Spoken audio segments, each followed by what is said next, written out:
कल्पना कीजिए एक ऐसी मम्मी जो आज भी बोल सकती है, एक ऐसी कब्र जिसमें दफन है 6 सर वाला इंसान और एक मूर्ति जिसे छूना मृत्यु को बुलावा देना माना जाता है। दोस्तों, ये कहानियां किसी हॉरर फिल्म की नहीं है, बल्कि इतिहास की सच्ची घटनाएं हैं। क्या आपको लगता है कि इतिहास सिर्फ किताबों में बंद है? तो जरा सोचिए उन खुदाइयों के बारे में जहां मौत की चीखें आज भी गूंजती हैं, क्योंकि कुछ राज कभी पुराने नहीं होते। वो कब्र जो बच्चों से भरी थी, वो चर्च जिसकी दीवारों पर खुद थी मौत की गिनती, और वो मम्मी जो आज भी आवाज निकाल सकती है। आज की वीडियो में हम जानने वाले हैं 7 सबसे पुरानी पुरातात्विक खोजें, और ये कहानियां आपके रोंगटे खड़े कर देंगी। चैनल पर नए हैं तो सब्सक्राइब कर लीजिए।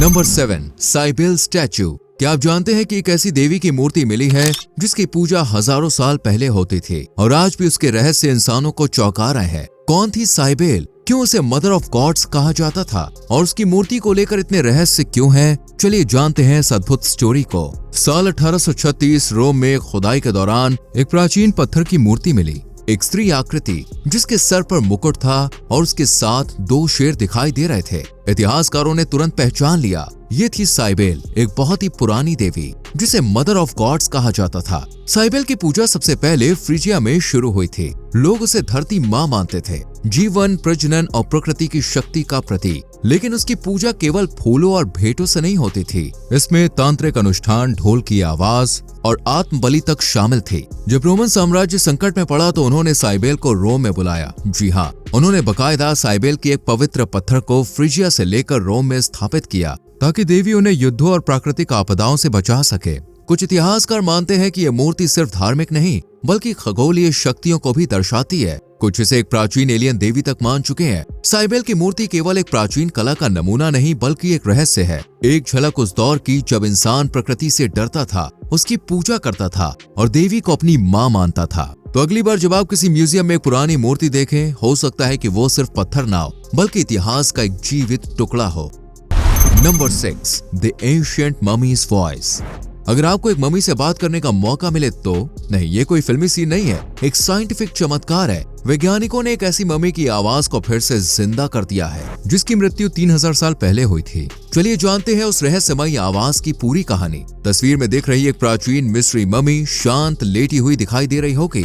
यह हजारों साल पुरानी है। नाम है नेस्यामोन। ये एक मिस्र का पुजारी था जो लगभग 3000 साल पहले लक्सर के पास रहता था। उसकी मम्मी को इंग्लैंड में एक म्यूजियम में रखा गया था। सब कुछ सामान्य चल रहा था, लेकिन फिर कुछ वैज्ञानिकों ने चौंकाने वाला खुलासा किया। लीड्स और रॉयल हेलोवे यूनिवर्सिटी के वैज्ञानिकों ने एक ऐसा प्रयोग किया जिसे सुनकर विज्ञान भी हैरान रह गया। उन्होंने एक 3D प्रिंटर और खास साउंड टेक्नोलॉजी का इस्तेमाल कर उस मम्मी की आवाज को फिर से बनाने की कोशिश की। लेकिन सवाल ये था, कैसे? दरअसल जब किसी इंसान की आवाज निकलती है तो वो उसके गले के आकार और मुंह की बनावट पर निर्भर करती है। मम्मी के शरीर में उसका गला काफी हद तक सुरक्षित था। वैज्ञानिकों ने सिटी स्कैन से उसका गला स्कैन किया और फिर 3D मॉडल के जरिए उस गले को प्रिंट किया। अब बारी आई इलेक्ट्रॉनिक लॉरिंग्स की, यानी कि वॉइस बॉक्स की, जिससे उन्होंने उस आवाज को एक ध्वनि में बदला और फिर आवाज आई। जी हाँ, ये कोई पूरा वाक्य नहीं था, लेकिन ये आवाज वही थी जो शायद उस मम्मी की असली आवाज रही होगी। ये एक तरह की गूंज थी, एक इंसान की जिंदगी से निकली अंतिम पुकार।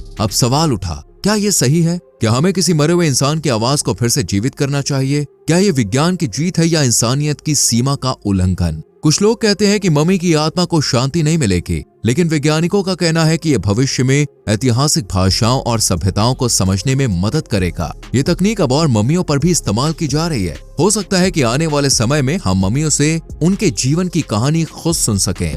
Number 5, the 6-headed chief. दोस्तों, क्या कभी आपने एक ऐसा इंसान देखा है जिसके 6 सर थे? नहीं, ये कोई पौराणिक कथा नहीं है बल्कि एक आदिवासी मुखिया की सच्ची और हैरान कर देने वाली कहानी है जिसे आज भी द 6-headed चीफ कहा जाता है। ये कहानी अफ्रीका के घने जंगलों से निकलती है जहां एक रहस्यमय कबीले का जिक्र इतिहास में दबा हुआ है। इस कबीले के मुखिया की पहचान कुछ ऐसी थी कि जिसने भी उसे देखा वो डर और हैरानी से भर गया। पुरानी लोक कथाओं और कुछ दुर्लभ चित्रों के अनुसार ये मुखिया एक इंसान था जिसके सर के ऊपर और चारों ओर 5 और सर लगे हुए थे। कुछ लोग कहते हैं कि ये असली सर थे, कुछ कहते हैं कि ये खोपड़ियां थीं जो उसकी शक्ति और डर का प्रतीक थीं। माना जाता है कि ये सर उसके दुश्मनों के थे जिन्हें उसने हराकर अपनी चोटी पर लगाया था ताकि कोई भी दुश्मन उससे टकराने की हिम्मत ना करे।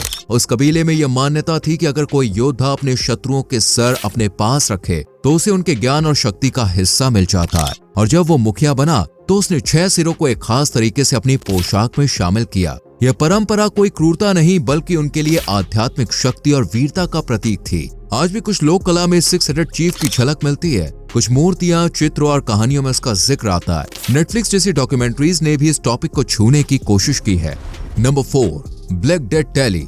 एक ऐसी बीमारी जिसने यूरोप की आधी आबादी खत्म कर दी और पीछे छोड़ी ऐसी लाशों की गिनती जो आज भी डर पैदा कर देती है। ब्लैक डेथ इतिहास का सबसे भयानक दौर, लेकिन क्या आपको पता है कि उसकी असली गिनती कभी पूरी ही नहीं हुई? यूरोप में 1347 में काला साया फैला। प्लेग नाम की बीमारी ने लोगों को एक के बाद एक निगल लिया। शवों की कतारें इतनी लंबी थी कि कब्रगाहें भी कम पड़ गए। इसकी अराजकता के बीच शुरू हुई गिनती, मौतों की गिनती, जिसे आज ब्लैक डेथ टैली कहा जाता है। ये टैली या सूची थी उन लोगों की जो ब्लैक डेथ के शिकार हुए, लेकिन ये कोई आधुनिक डेटा नहीं था। ये छोटे नोट्स, चर्च रिकॉर्ड्स और पत्थर की स्लैब्स पर उकेरी गई संख्याओं में मिलती थी। ब्लैक डेथ को लोगों ने ईश्वर का श्राप माना, इसलिए हर मरने वाले को चर्च के रजिस्टर में दर्ज किया जाता ताकि आत्मा की शांति की प्रार्थना हो सके। कुछ चर्चों में आज भी वो रजिस्टर रखे हैं जिनमें हजारों नाम एक ही तारीख पर दर्ज है। इस गिनती का एक मनोवैज्ञानिक असर भी था। लोगों ने लिखना शुरू किया कि किस दिन कितनी लाशें देखी। ये एक तरह की डेथ डायरी बन गई थी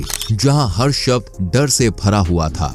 नंबर 3, एन एंशिएंट स्ट्रेंजर। एक आदमी जो सदियों पहले आया, लेकिन उसके पास वो चीज थी जो उस समय की हो ही नहीं सकती थी। वो कौन था, कहां से आया और क्यों इतिहास आज भी उसे एंशिएंट स्ट्रेंजर कहता है? कल्पना कीजिए आप एक पुरानी बस्ती में रहते हैं, लोग खेती करते हैं, घोड़े की सवारी करते हैं और फिर एक दिन एक अजनबी आता है। उसके कपड़े अजीब हैं, वो भाषा कुछ अलग बोलता है और उसके पास कुछ ऐसी चीजें हैं जो आपकी दुनिया में पहली बार देखी जा रही है। ऐसी ही कहानी सामने आई एक खुदाई में जहाँ एक प्राचीन कंकाल मिला, लेकिन उसके साथ जो चीजें दबी थी वो उस समय की नहीं थी। एक धातु की वस्तु जो उस युग में बन ही नहीं सकती थी। उसके दांतों में कुछ ऐसा मटेरियल मिला जो हजारों साल बाद ही विकसित हुआ और हैरानी की बात, उसका डीएनए स्थानीय लोगों से बिल्कुल अलग था। इतिहासकार उसे कहते हैं द एंशिएंट स्ट्रेंजर, यानी प्राचीन अनजान व्यक्ति। उस व्यक्ति की कब्र बाकी लोगों से अलग थी। वो अकेला दफनाया गया था और उसकी खोपड़ी को जानबूझकर मोड़ा गया था, जैसा कि कुछ दूर दराज एशियाई सभ्यताओं में होता था। कौन था वो आदमी? वो एक रहस्य था और शायद हमेशा रहेगा। लेकिन उसकी कहानी हमें याद दिलाती है कि इतिहास में कई पन्ने ऐसे हैं जो अभी तक खुले नहीं है। नंबर 2, हेरता आइलैंड।